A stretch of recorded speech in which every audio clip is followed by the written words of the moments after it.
Olá, minha irmã, eu sou o Padre Marcelo, da Diocese de Taubaté. Hoje é dia 22 de janeiro de 2024. Vamos lembrar o que nós ouvimos ontem na missa. No Evangelho, Jesus andava pregando pela Galiléia, dizendo: "O tempo se completou e o reino de Deus está próximo. Convertei-vos e crede no Evangelho." Ora, a cada missa, o Senhor nos fala, nos dá a sua boa nova, realiza uma pronúncia do seu evangelho para a nossa mente e para o nosso coração. Vamos entender um pouco mais sobre como funciona o dinamismo da palavra de Deus na missa. Bora refletir.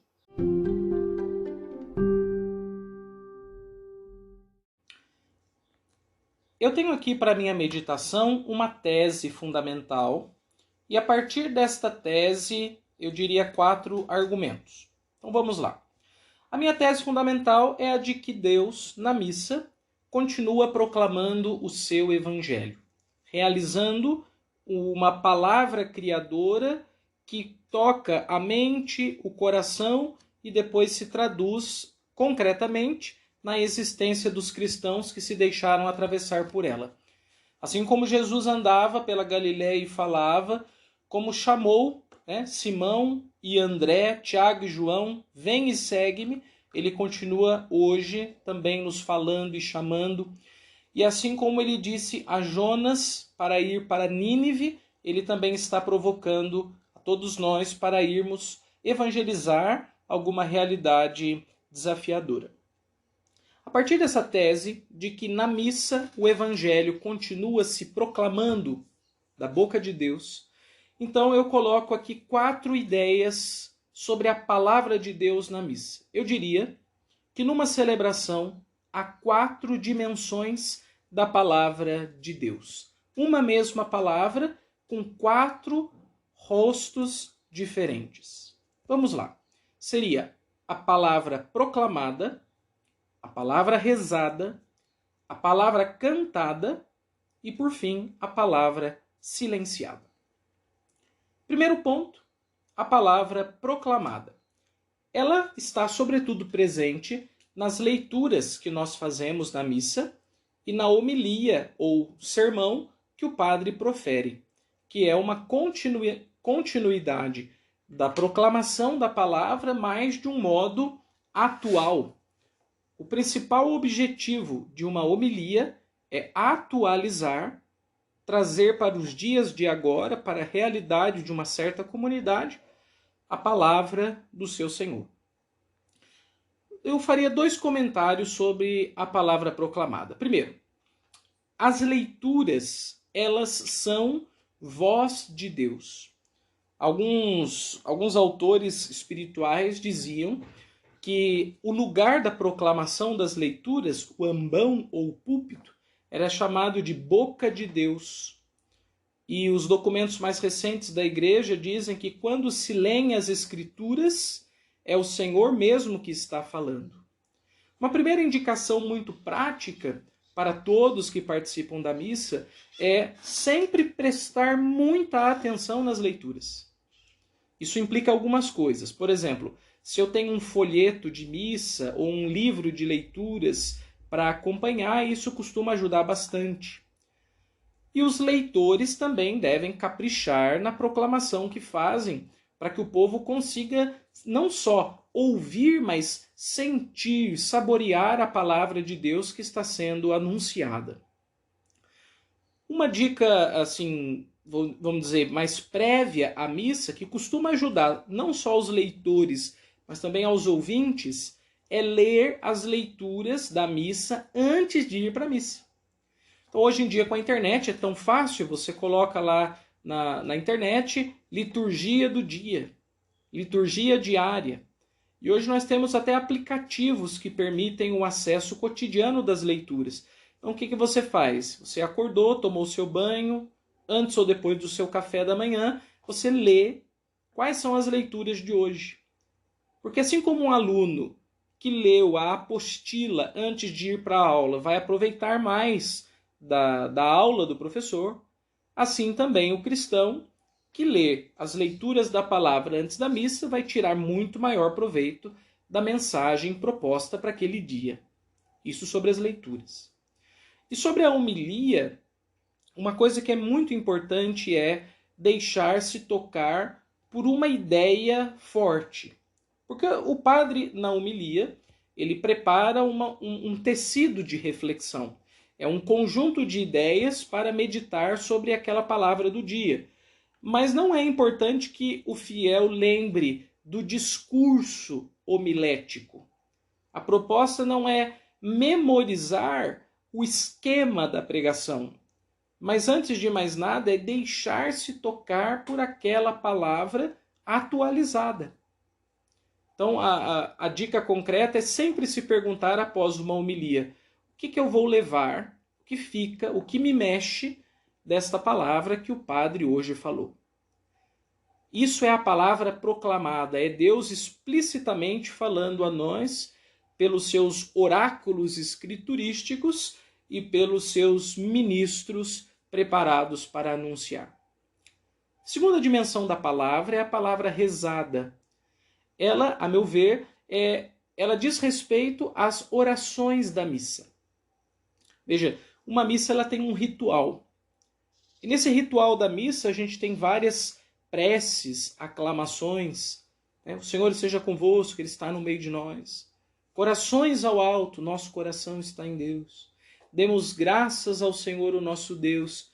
É nosso dever e nossa salvação. Então, nós vamos sempre falando e ouvindo e respondendo.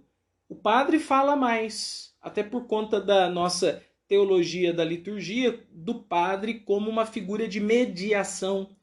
Então, o mediador fala mais, executa mais. No entanto, ao povo cabe duas coisas muito importantes quanto às orações da missa. Primeiramente, naquelas orações que são respostas, que o povo fala realmente, falar rezando, não só responder. Por isso, as respostas, entre aspas, da missa são chamadas geralmente de aclamações. Porque são preces, são louvores, são súplicas que são elevadas a Deus. Então, numa missa, nunca responda apenas, mas aclame. Isto é, faça aquela resposta com fé, com piedade. E quando você não estiver falando, for a vez do padre falar, quando ele estiver rezando, acompanhe, ouvindo ou ali pelo seu folheto, o que o padre está falando, e esteja atento ao significado daquelas preces. Quando você não está falando, aclamando, então você deve rezar mentalmente, acompanhando a prece do padre. Aqui, a meu ver, o fundamental da palavra rezada, para que ela seja um lugar do encontro com a palavra do Senhor, é que a gente tenha consciência do que a gente está falando. Então, por exemplo, no Pai Nosso, nós falamos: santificado seja o vosso nome. E eu me pergunto, mas o que significa santificar o nome de Deus? Eu estou pedindo uma coisa e eu sei o que eu estou pedindo?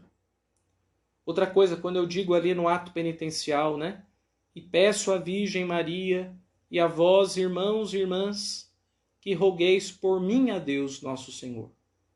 Será que eu estou atento ao fato de que naquele momento eu estou publicamente dizendo para quem está ali perto de mim, naquela comunidade, que eu sou pecador e que eu preciso da oração deles para eu ser uma pessoa melhor?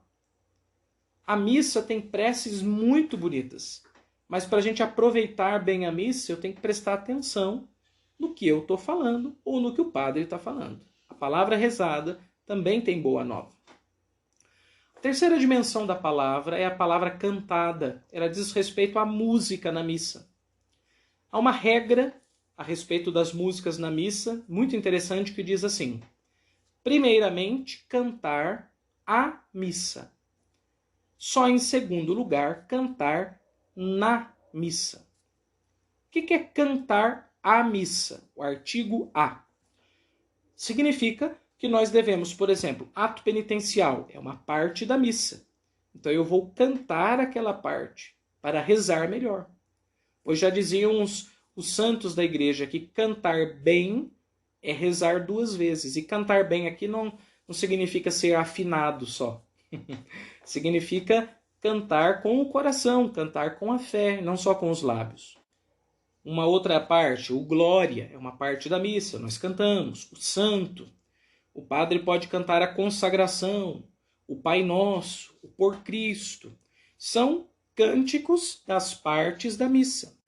Agora, cantar na missa significa durante alguns atos e funções na celebração que nós acompanhemos aquele ato e função com um cântico. Por exemplo, durante o ato da entrada, da procissão de entrada da equipe da celebração, nós cantamos um cântico para acompanhar aquele ato. O que é importante, mais importante? A entrada. O canto acompanha a entrada, mas ele não é a entrada. Isso é cantar na missa. Na hora da comunhão, não precisaria ter música necessariamente. Por exemplo, alguns mosteiros fazem a comunhão em profundo silêncio ou apenas o órgão faz um dedilhado instrumental, um fundo musical, mas não tem canto. Por quê? Porque não precisa. Quando a gente canta na hora da comunhão, a gente está cantando na missa. A missa é a comunhão. E na missa é o canto de comunhão. Então, a primeira coisa é entender essa diferença, que guia, inclusive, o padre e os músicos. E saber o seguinte, eu devo cantar o que é proposto, mas devo estar sempre muito atento a cantar, e cantar bem, sobretudo, a missa, as partes que compõem os atos de missa. Ato penitencial, glória, santo, etc. Uma segunda coisa, é preciso que os músicos, especialmente, tenham muito cuidado na seleção das músicas, porque o músico e o padre são os dois condutores principais da celebração. O padre, teologicamente, é quem preside, ou seja, ele é o principal condutor da missa. Agora, o músico pode ajudar o padre nessa condição, pode atrapalhar também bastante o padre e o povo. Então, o que se espera do músico é que ele seja muito zeloso e acurado na escolha dos cânticos. E algumas regras litúrgicas ele deve seguir. Por exemplo, as músicas devem acompanhar o tempo do ato litúrgico. Então, o padre já fez a entrada com a equipe. Não pode ficar segurando muito tempo a música de entrada. Já entrou, a música é para acompanhar a entrada. Acabou a entrada, acabou a música. Não ficar se demorando muito. Senão a música vira protagonista. E não é o caso nessa situação. Uma segunda coisa é escolher cânticos conforme o tempo. No tempo do Natal, cantar cantos de Natal. No tempo da Quaresma, cantos de Quaresma. Para celebrar aquele tempo. Senão fica toda a missa com a mesma cara. Uma terceira coisa é, se possível, dentro do seu repertório, relacionar os cânticos da missa com o evangelho do dia, que seria o ideal. Porque o evangelho é a palavra mais forte, é a palavra condutora de toda a celebração. E por isso, nós cantamos o evangelho, em forma ali do canto de comunhão, canto de entrada, e assim vai. O importante é acompanhar os cantos, porque é uma das maiores formas de o povo participar ativamente da missa. E por último, a palavra silenciada. A palavra silenciada significa a igreja, o povo, os músicos, o padre fazem silêncio, mas a palavra de Deus se proclama no silêncio. Alguém disse que Deus fala no barulho, mas grita no silêncio. É bem verdade. Por isso a missa prevê momentos de silêncio, que vão ali no oremos, do início da celebração, a chamada oração da coleta, quando somos convidados a pôr nossas intenções, entre as leituras, após a homilia, na hora da consagração, da elevação do pão e do vinho, durante a ação de graças, né, após a comunhão. São momentos de calar. Todos se calam. Para quê? Para que Deus fale no silêncio. Então, o silêncio na missa também é palavra. Deus também está ali. E por isso, quem está conduzindo, organizando, deve saber calar também, porque dá uma impressão de que a gente precisa estar sempre cantando, estar sempre falando, sempre fazendo uma prece.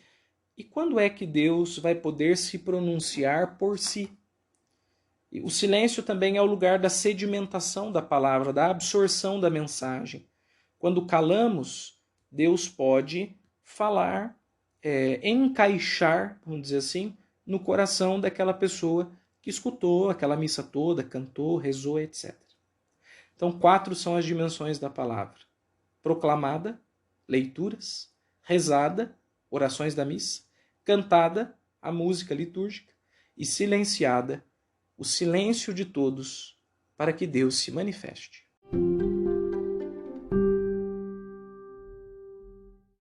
Nós estamos começando mais uma semana e eu gostaria de fazer 2 propostas. A primeira, pegue um folheto de missa, ou na internet mesmo, procure lá o rito da missa, e procure ler com calma, meditando, as orações que nós sempre rezamos, mas que talvez você nunca tenha parado para perceber o que elas significam.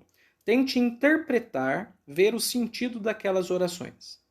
E o segundo exercício, nas missas que você for durante essa semana, faça a leitura antecipada dos textos, para que você chegue na missa e note maior aproveitamento da mensagem que será proclamada. Te desejo uma excelente semana e até a próxima com mais um Ontem na Missa. Até logo, pessoal!